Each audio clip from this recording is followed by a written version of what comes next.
Uma entrevista coletiva muito mal aproveitada pelo D'Alessandro hoje, por ele e também pelos nossos colegas cujas perguntas não foram as necessárias. Bom, o D'Alessandro tinha por primeiro objetivo chamar a torcida pro Grenal, né?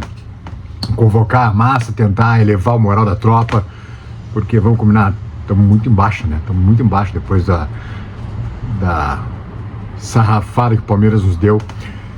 E ele não conseguiu, assim, entusiasmar, né? Não foi aquele D'Alessandro forte, incisivo, que busca o confronto muitas vezes. Não foi aquele D'Alessandro. Tinha o D'Alessandro até meio perdido, assim, em algumas declarações.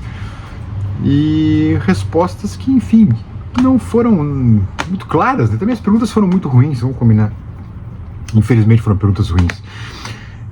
Vamos a alguns pontos, então. Sobre o Fernando, né? Ele disse que as portas estão abertas e, enfim, que se o Fernando quiser voltar, o Inter tem maior interesse em inscrevê-lo de volta, mas ainda há dúvidas sobre a questão se ele retorna mesmo em um mês, como o Fernando mesmo disse, né?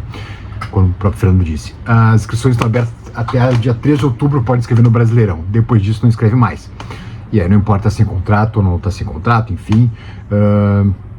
Jogador livre no mercado ou não. 3 de outubro fecha a janela do Brasileirão. Ou seja, hoje é dia 18, daqui a uma semana, tem uns 10 dias de janela ainda. Uns 10 dias mais ou menos, 10, 12 dias de janela ainda. Praticamente 2 semanas de janela para inscrever no Brasileirão. Então o Inter, se buscar um acerto com o Fernando, tem que ser meio logo. Não creio que haja esse acerto, tá? Não creio que haja. Outro ponto, o D'Alessandro diz que tem coisas que ele pode falar e coisas que ele não pode falar. Entre as coisas que ele pôde falar, foi questionado se os salários do Inter estavam em dia aí pelo meu colega Rafael de Vério, grande de Vério. Essa é uma das boas perguntas da coletiva. Se os salários estavam em dia, o D'Alessandro disse que os salários sim. E a imagem não foi repactuada, que ele usou a expressão, mas enfim, que foi acordado com os jogadores. Ou seja, o Inter está devendo para os jogadores e pedalou pagamentos. Isso está claro. Eu desconfio até que pedalou pagamentos do bicho pelo gauchão, pela conquista do gauchão. Acho que isso aí também está repactuado, como me disse um dirigente do Inter durante a semana, antes do D'Alessandro falar. Então, está claro que o Inter não conseguiu pagar tudo ainda, nem para os seus jogadores. Mas o salário da carteira está em dia, está em dia, né?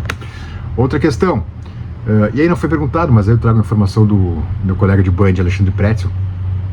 Segundo o Pretzel, Carboneiro e Mercado teriam brigado no vestiário do Inter depois da goleada do Palmeiras, lá em São Paulo ainda. O Carboneiro vem sendo constantemente mijado pelos jogadores do Inter e pelo Roger. Isso a gente vê no jogo mesmo, tá claro, ali na frente de todo mundo, sendo mijado, sendo cobrado. E é dos caras ainda que se esforçam, parece que é meio que uma estrela solitária desse atual Inter. Talvez dessa vez tenha reagido, né? Até porque é ele que fez o gol de honra do Inter lá contra o Palmeiras. E se houve a briga mesmo, talvez ele tenha sido cobrado e dessa vez reagiu, o que provocou o lío aí, né? O litígio entre os dois. Mas não foi perguntado pro D'Alessandro também, como não foi perguntado pro D'Alessandro por que ele, Bisol e Alessandro Barcelos correram pro vestiário em meio à coletiva do Roger lá na derrota pro Cruzeiro, quando também, segundo informações de bastidores, teria havido uma discussão entre os jogadores no vestiário. E os três saíram correndo da coletiva para o vestiário, para colocar panos quentes e ser a turma do deixa disso. Tanto que o Mazuco, depois da coletiva, uma coletiva constrangedora, né? Enfim, questionado também se o Roger será mantido como técnico do Inter, né? Ele se limitou a dizer que a cabeça está no Grenal. Claro que se o Roger perder o Grenal tá fora, isso todo mundo sabe, né? Todo mundo sabe disso. Agora, me pareceu uma coletiva que acabou sendo mal aproveitada. Mal aproveitada, mais de meia hora de entrevista para perguntas que não eram as essenciais. E aí que me desculpem os coleguinhas, mas falharam em perguntas que não eram as necessárias e acabaram sendo feitas por D'Alessandro, enfim, que também, eu vou te dizer, eu acho que ele não conseguiu aproveitar como ele gostaria de aproveitar a coletiva, daqui a pouco de incentivar a massa, aquela coisa de incendiar, né, aquele jeito do Alessandro de ser, de quem... Eu insisto, o Alessandro sempre buscou confronto, mesmo nas coletivas, mesmo nas entrevistas, quando jogador e agora menos como executivo, né, como diretor esportivo, mas ele sempre é o cara do confronto, de buscar o conflito nas entrevistas mesmo, em respostas ácidas. Nem isso houve hoje, né, nem isso houve.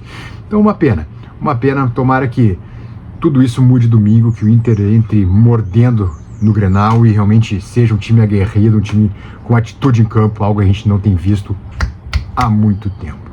Relógio na tela, por favor, do cara Marcelo Benfica, por gentileza, aqueles 5 segundinhos para deixar o like no vídeo e também se inscrever no canal. Bora lá.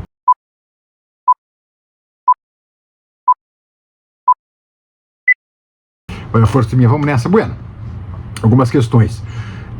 Gustavo Prado convocado para o Mundial Sub-20 e isso é bom e é ruim ao mesmo tempo. É bom porque, enfim, o atacante do Inter que está na vitrine, né, o Mundial vai ser disputado agora em outubro no Chile, mas é ruim porque o Inter já está com um elenco muito enxuto, e enxuto demais até, e perde mais uma peça para outubro agora. Então é bom e ruim ao mesmo tempo. Outro ponto, e mandar um abraço uma vez mais para o Roger Machado e sua família, né, que perdeu a Dona Carmen, e tá aí um post também do Roger nas redes sociais. Uma pessoa com uma vida brilhante, nutricionista, líder líder sindical, enfim, da sua categoria, uma pessoa que realmente teve uma vida brilhante, enfim, infelizmente faleceu no acidente de trânsito, né, foi atropelada e morreu aos 81 anos, Dona Carmen. Então segue uma vez mais nossa solidariedade à família Machado. Outro ponto, e aí eu gostei bastante, o árbitro do Grenal. A CBF determinou o Marcelo de Lima Henrique, velho Marcelo, né, o mais longevo dos árbitros, é o decano dos árbitros brasileiros em atuação, em atividade, para apitar o Grenal. Eu acho um baita árbitro, para mim é o melhor árbitro do Brasil ainda, é um cara sereno, um cara tranquilo, um cara que não apita sem dar chilique como muitos aí. E vamos lembrar, né, ele acabou indo para a geladeira depois daquele Inter 3 Cruzeiro 0, quando e eu acho que corretamente ele marca uma falta, um pênalti, né, e expulsa o zagueiro do Cruzeiro. E acabou indo para a geladeira pelo berreiro do Cruzeiro, lá do Pedrinho BH, enfim, junto à CBF. Ele acabou tomando uma gelada no mau sentido, né? E depois disso apitou acho que 3, 4 jogos só da Série A e passou a apitar a Série B. Então agora o Marcelo de Lima Henrique volta para apitar o Grenal, já apitou muito bem o clássico, tempos atrás. Gostei muito, acho que é um baita de um árbitro. Não, eu repito, é um cara sereno, um cara que acalma o jogo, e vai ser um jogo muito tenso esse Grenal, porque é um Grenal que o Inter pode jogar o Grêmio próximo do Z4, ou é um Grenal também que daqui a pouco até o Roger Machado ou o Mano Menezes podem cair também. Então vai ser um Grenal muito tenso, e acho que um árbitro como o Marcelo ajuda a serenar os ânimos. Então, finalmente, parabéns à CBF, aí uma belíssima escolha da arbitragem. Certo, turma? Agora é a gente torcer para que tudo corra bem, para que o Inter consiga fazer um grande jogo, que o Inter vença e que o trabalho do Roger consiga ser mantido com os ânimos mais calmos no Beira-Rio e o vestiário também mais em paz, o que parece que não está acontecendo no momento, mas vamos ver o que acontece aqui pra frente, tá bom? Beijos, tchau, tchau.